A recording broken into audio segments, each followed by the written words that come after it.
Hi friends, ഇന്നിപ്പോൾ ദേ നല്ല പോലെ സ്റ്റിച്ചിങ്ങും കാര്യങ്ങളൊക്കെ ഉണ്ടായിരുന്നു. അപ്പോൾ അവർക്കൊക്കെ ഇങ്ങനെ ചെയ്തുകൊണ്ടിരിക്കുമ്പോഴാണ് ഓർമ്മ വന്നത്, അയ്യോ മോൻ വരാറായില്ലോ. അവൻ പറഞ്ഞിട്ടാണ് പോയത്, അമ്മേ ഇന്ന് കൊള്ളിക്കറിയും കട്ടൻ ചായയുമാണ് എനിക്ക് വേണ്ടത്. വേഗം ഓടി താഴത്തേക്ക് വന്നു. ദേ കൊള്ളിയെടുത്ത് ദേ നന്നാക്കിക്കൊണ്ടിരിക്കുകയാണ്. നല്ലപോലെ ചെറുതായിട്ട് ഇങ്ങനെ കൊത്തിയരിയുക. അപ്പോഴേക്കും നമ്മളിതേ ചായ വേവിക്കാൻ വെച്ചിട്ടുണ്ട്. അത് കഴിഞ്ഞ് ദേ നമ്മളിത് നന്നാക്കി കഴുകി വൃത്തിയാക്കി ഇനി നമ്മൾ അതിൽ മഞ്ഞൾപ്പൊടി ഉപ്പിട്ട് നമുക്ക് വേവിക്കാൻ വെക്കാം. അപ്പോഴേക്കും ദേ അത് വേവുമ്പോഴേക്കും നമുക്ക് അടുത്ത പണിയാണ് ഉള്ളി നന്നാക്കുന്ന ടാസ്ക്. വെളുത്തുള്ളി ഞാൻ എങ്ങനെ ഒരുവിധം കിഴങ്ങി വർഗ്ഗത്തിലൊക്കെ ഇടും കേട്ടോ. വെളുത്തുള്ളി ഗ്യാസ് അങ്ങനത്തെ പ്രശ്നങ്ങളൊക്കെ ഉണ്ടെങ്കിൽ മാറാനായിട്ട് നല്ലതാണല്ലോ. അത് നമ്മളിത് വെളിച്ചെണ്ണയാക്കി നമ്മളതിലേക്ക് നമ്മുടെ ഐറ്റംസ് ഉള്ളി അരിഞ്ഞിട്ടു, വേപ്പില ഇതൊക്കെ ഇട്ട് കഴിഞ്ഞ് ഇത് മൂത്ത് കഴിയുമ്പോൾ നമ്മൾ സാധാരണ നോർമലി ചെയ്യണ പോലെ തന്നെ ഉള്ളിയും ഇതൊക്കെ മൂത്ത് കഴിയുമ്പോൾ നമ്മൾ മുളക് പൊടി മഞ്ഞൾപ്പൊടി ഓൾറെഡി നമ്മൾ വേവിക്കണേൽ ഇട്ടിട്ടുണ്ടല്ലോ, അപ്പോൾ മഞ്ഞൾപ്പൊടി ഇടേണ്ട ആവശ്യമില്ല.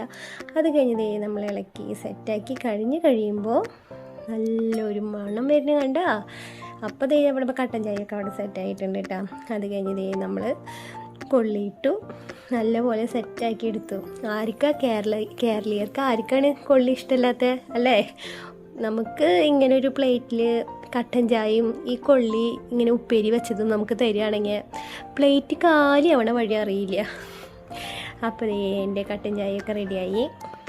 അപ്പോൾ ചേട്ടൻ ഇനിയൊരു 10-15 മിനിറ്റ് ഉണ്ട് പോകാനായിട്ട്. അപ്പോൾ ഞാൻ പറയാതെ ചൂട്ടോടെ കഴിച്ചോ, നല്ലതാണ് എന്ന് പറഞ്ഞിട്ട് ഞാൻ ആൾക്ക് ഇത് വെച്ചിരിക്കുന്നത് ചേമ്പ് പുഴുങ്ങിയതാട്ടോ. അപ്പോൾ കൊള്ളി കണ്ടപ്പോൾ എനിക്കൊരു കഷ്ണം ചേമ്പ് പുഴുങ്ങിയതും കഴിക്കാൻ തോന്നി. അപ്പോൾ അങ്ങനെ ഞാനിപ്പോൾ ചേട്ടന് കൊണ്ടുകൊടുത്തു, ഉണ്ണിക്ക് വരുമ്പോൾ കൊടുക്കാമല്ലോ എന്ന് വെച്ചിട്ട്. അപ്പോൾ ഉണ്ണീനെ കൊണ്ടുവരാൻ പോകാനായിട്ട് ഇരിക്കുകയാണ്, ആൾ വെയിറ്റ് ചെയ്തിരിക്കുകയാണ്.